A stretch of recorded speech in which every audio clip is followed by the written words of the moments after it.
The following training video is centered on the concept of inclusion for persons with disabilities in recreational sports and activities settings. It does not specifically address higher level sports.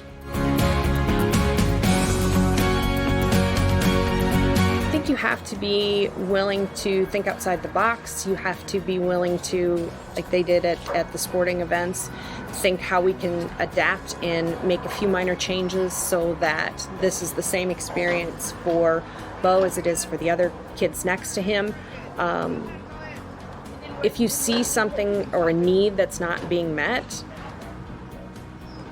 fix it. Exercise programs, for example, they're like, okay, if you're not, the most fit person, these are all the modifications that we have. So why are we not including modifications for anybody that's dealing with other type of disabilities, right? And it should be something where it comes naturally, I feel like, to people. How do we figure out how to make the exercises worthwhile to everybody, and then let's give 3 different options: option A, option B, option C, for the same type of exercise that works the same muscles, but maybe one is a little bit more all-bodied, maybe the other one is just one-sided, and then the other one is all together. So that way they're all strenuous activities, you're still getting the same type of exercise, but it just looks a little bit different.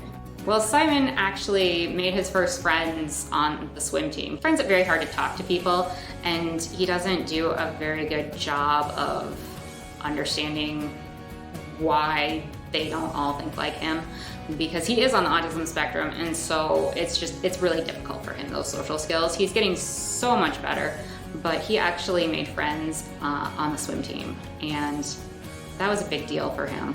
Autism isn't always a bad thing. It's actually helped him achieve a lot through swimming. And one of the little boys on the team this past winter was so impressed. He thought, oh my gosh, that kid flaps like I do, and he doesn't look people in the eyes like I do, but he's so fast. I want to be just like him in a couple of years. Any physical activity is a sensory experience, and so it tires you out. And if you haven't noticed, Gabe has lots of energy. He's constantly moving. He has a very interesting stim. He does jazz hands, and he jumps a lot. And so swimming kind of centered him because it put him in the water and it used all of his muscles. He slept better. He just does better when he has physical activity. He needs it. Just because you're different doesn't make you wrong, doesn't make you an error or anything like that. It just makes you special. And every person has their thing that makes them special, regardless of what it is. But it doesn't have to be a bad thing. It doesn't have to be a character flaw. There's just a difference in your makeup, and there's a difference in my makeup.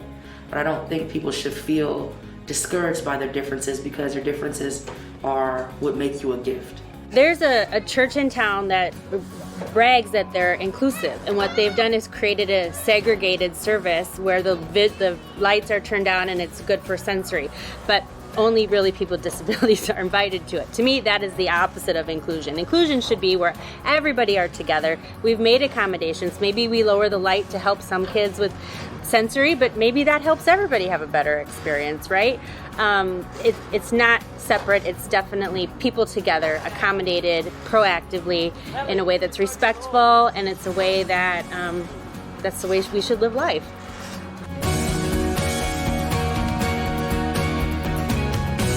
There's a difference between accepting people and including them. Just letting people in if they have these differences is great, but you need to actually include them as part of what you're doing. And they need to have not necessarily the same role as all the others, but an equivalent role. You need equity, not just, yes, sure, we take everybody, great.